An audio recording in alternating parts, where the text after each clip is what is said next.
Welcome everyone to another episode of Kindling the Hearthfire. How is everyone doing? Did you have a good spring equinox? Ostara is one of my favorite times of year, mostly for the candy at Easter, but also because it's another time to celebrate together and have some good fun. I loved the Easter egg hunts as a kid and really enjoy seeing my younger family members continue the tradition and have a great time. This time of the year is about fertility, a loaded word if I ever heard one, and one that is really more complicated than most might think at first glance.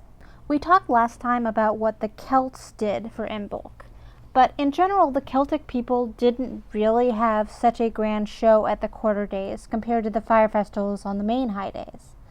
But as a pan-Indo-European organization, ADF is not limited to just Celtic hearth cultures. I happen to know several people who belong to either a Hellenic or Roman hearth culture, but neither culture really gets talked about in general, which I find a great disservice in my humble opinion. So today we are going to briefly introduce or summarize what the Hellenic or Greek and Roman cultures would have done during this time of year according to the records we have available. The Mediterranean climate, which California shares in many ways, differs greatly from the one in Northern Europe, with the barren time being in the heat of summer and the fertile time being in the fall, winter, and spring, when the rains would come and it would be a little bit colder, but it would also get very wet.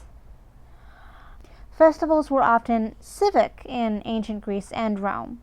Not necessarily connected to the cycles of the seasons or crops. Each city and town often had its own calendar of celebrations, especially in Greece, which were unique to its region. The most complete calendar we have for the cities of ancient Greece are the ones found in Athens. This time of year, or the spring equinox, was celebrated in Athens with the city or greater Dionysia. The Dionysia was a large festival in honor of the god Dionysus, as the name suggests, the central events of which were theatrical performances of dramatic tragedies and comedies. This particular festival was held from the 9th to the 13th of the lunar month, straddling the vernal equinox, probably to celebrate the harvesting of the year's crops. The story goes that the Eleutherans brought the statue of Dionysus to Athens, which was initially rejected by the Athenians. I have to wonder why it was rejected, especially considering the next part of the story. Dionysus then punished the Athenians with a plague affecting the male genitalia, which was cured when the Athenians accepted the cult of Dionysus and presumably their statue. This is recalled each year by a procession of citizens carrying phalluses into the city. Now, the cult of Demeter and the Maiden is also found in Attica. These festivals were always celebrated at the autumn sowing and at a full moon according to Greek tradition. In some local cults, the feasts were dedicated to Demeter, and I'll get to how these connect with the spring equinox in just a second. The Greek version of the abduction myth of Persephone is related to grain, important and rare in the Greek environment, and the return, ascent, of Persephone was celebrated at the autumn sowing. Hades represents the wealth of the grain that was stored in underground silos or ceramic jars during the summer months. These are similar to the subterranean vessels that were used in ancient times for burials, thus connecting Hades with the dead and the underworld and all that good stuff. During the summer months, Kore, or Persephone, is lying in the grain of the underground silos after it has been harvested in the spring. At the beginning of the autumn, when the seeds of the old crop are laid on the fields, she ascends and is reunited with her mother Demeter, for at that time the old crop and the new crop meet each other. Now, the Roman yearly calendar is a little different. Just about every day of the year has a holiday happening, and to try to fit them into the high day structure is a challenge. Personally, since this is not my hearth culture, and I am just going to give you a rundown of a couple of the holidays that happen in March and April. In the old Roman calendar, the Mensis Martius, Mars month, was the first month of the year. It is named for a god, Mars, as the name suggests. March was the season of reawakening and renewal, the first month of the year and beginning of the campaign season. Remember what I said about holidays being civil rather about the seasons for the Greeks? It's kind of true in a bigger way here. The 1st of March was the original New Year's Day, when the sacred fire of Rome was renewed. There was also a armed priesthood of the Salii celebrated the holiday for Mars on this day, which was also Mars's birthday. Also, what was celebrated here as well was the Maternalia, in honor of Juno Lucinda, Mars's mother. The next festival that I'm going to mention is the 15th of March, or the Ides of March. They were sacred to Jove, and also a feast of the year goddess Anna Purana. You might include Mars or Jove in a spring celebration, and even voting in the elections for ADF actually lines up with this time of year in ancient Rome. April is a very busy month as well, though most of the holidays are associated with earth deities. The original name for April in the Roman calendar was Aprilis, and on the 4th through the 10th was a week-long event of the Megalesia in honor of the Magna Mater, or Sibyl, who was the mother goddess and from which life sprung. And the 12th through the 19th, or the Cerealia, was a festival and games for the goddess Ceres, who is also another earth or mother goddess as well. And the last one I'm going to mention started from the 27th and continued into the May 1st, was the Ludi Floralis, in honor of the flora goddess of flowers and growing things. Okay?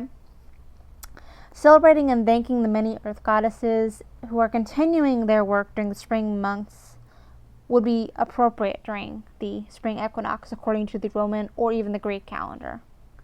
It's truly fascinating to learn about how other cultures connect with the seasons and deities, and I love that ADF allows for that love of learning to continue and to flourish. Now, before we get into the main bulk of the podcast, where I've collected pieces from members around the country that tell how they celebrate this time of year, let's take a bit of a musical break with a song performed by a lovely artist who performed at Pantheicon this year.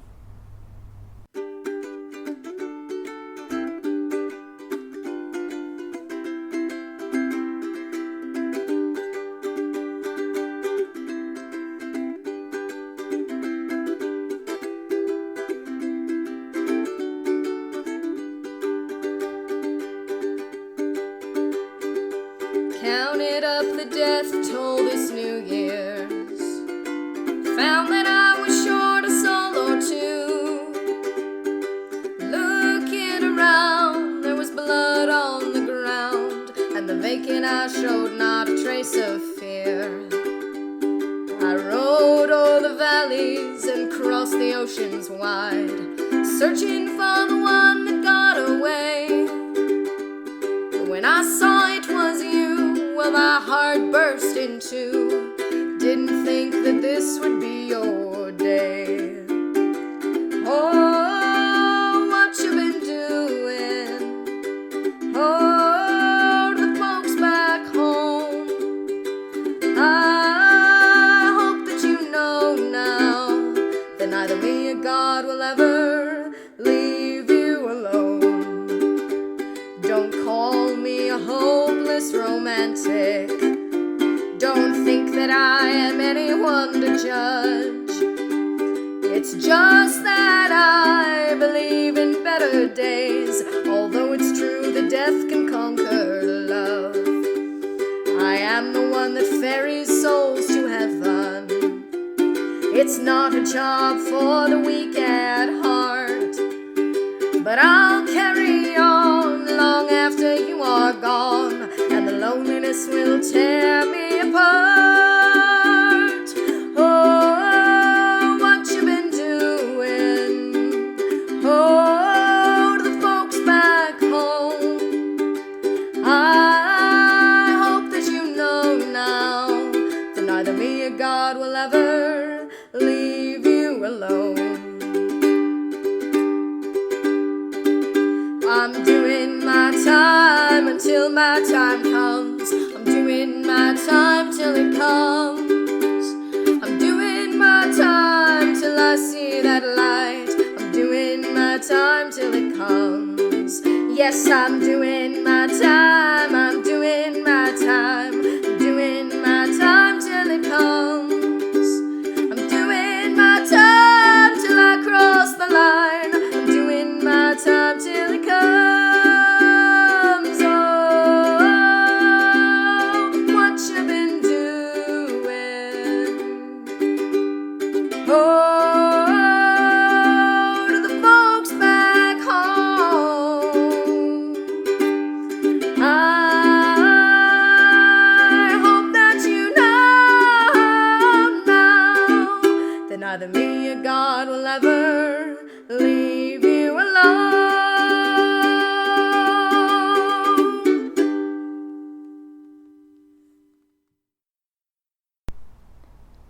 Wasn't that lovely? Dogwood is a wonderful songstress who I love hearing. I could not believe my luck when she gave me her permission to use her work in my podcast. I first discovered her several years ago when she was performing at PantheaCon several years ago in a private room concert, and I purchased my first CD from her, the one that the song is actually from, which is Myths and Melodies, which you can find on sale on Bandcamp at dogwood.bandcamp.com. Please support this wonderful artist by buying her CDs and listening to her music. Moving into the main part of the podcast, I want to thank everyone who contributed. I have some very lovely responses and even one invocation. Let's get the ball rolling. Laria Tridentata Grove traditionally celebrates the Spring Equinox as dedicated to the nature spirits in a very American hearth context. And one of the nature beings that we call on most years to be our gatekeeper is a very American elevated creature. And I just thought I would share with you the invocation that we use for our gatekeeper for the spring equinox. We call to you now, O spade-bearing guardian of the wilderness, you mournful motherless mascot forged in forest flames until scorched and scarred. Come, climb free of the sheltering tree. O wily wilderness walker, destined for domesticity in campaign hat and jeans, come gamble again in the growing green. O uncompromising ursine urchin, reminding recalcitrant revelers beyond buildings and cement, come speak the serious words of safety. O berry eater, handsome, watchful, wise forest friend, we call to you, fearless, powerful, guardian, smoky bear. Come into our sanctuary. Spade-bearing Smoky, be welcome among us. Spring in the desert is a trying time. We see winds in the springtime up to 65, 70 miles an hour. And today, being March 30th and the end of the March madness, is perfect example. We have over 3 tractor trailers have been overturned today in the windstorm. I saw a tree come down and hit 2 cars on the street. Windows shattered by flying rocks. Spring is tumultuous. But spring is also an interesting time in Las Vegas because temperatures are now somewhere in the mid 70s to mid 80s. We're minutes away from a time when a lot of trees will not grow well without water. Many plants are already well established. Weeds are knee high. It's a time of cleanup. If you are into agriculture, it's a time where you would be worried about mid-season planting. Your herbs are ready to clip and bring inside to dry before the craziness gets here. We only have about a month and a half, 2 months tops before the weather is too hot for many tender plants to grow, and we'll have to shut down for the season. So spring as the equinox is a time of big changes, but the big changes aren't what I'm used to back east. Hi, my name is Victoria Salness. I'm a member of the Proto-Grove of the Valley Oak. Spring Equinox for me has always been a time of celebration. It is the time, even here in California, where the rain has been going on for months. This is the time when the plants start to bloom, when you start seeing the birds out again, the small animals, and all of life really comes out again. It's a beautiful time of the year for me.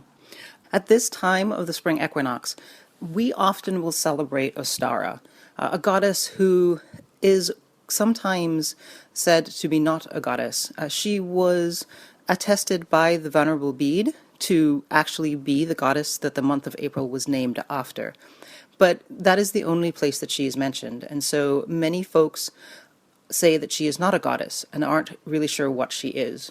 But we call upon her as a spirit of the land, as the spirit of spring, as the spirit of growth and life and fertility and all things coming into being, and celebrate her at this time of the year. My name is Sarah, and I am in Cascadia Grove. I guess I've always struggled with the equinoxes because they weren't really historically observed as we think of them, since they are a byproduct of our ability to scientifically observe their occurrence. I've always wondered why we continue to include them really, when it seems so few pagans take it to any level beyond just Easter light.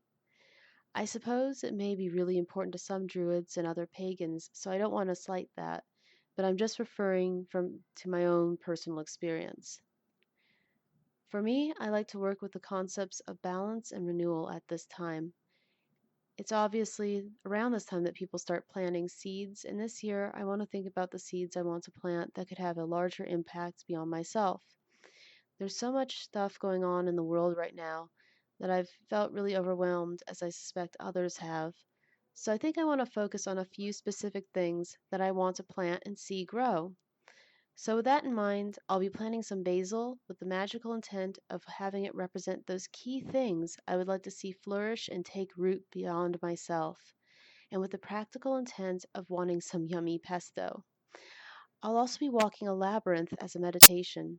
I've done these kind of meditations for a while, and I find that they're useful when you're trying to solve a difficult problem. The solution usually comes to me as I am getting to the center, and the ideas get clearer as I wind my way back. With the equinox, I'll be considering the metaphor of the seed again, gestating under the earth, waiting for that sign that it's time to move toward the light. As I walk back, I'll think about moving toward the sunlight and what that means for me at this time.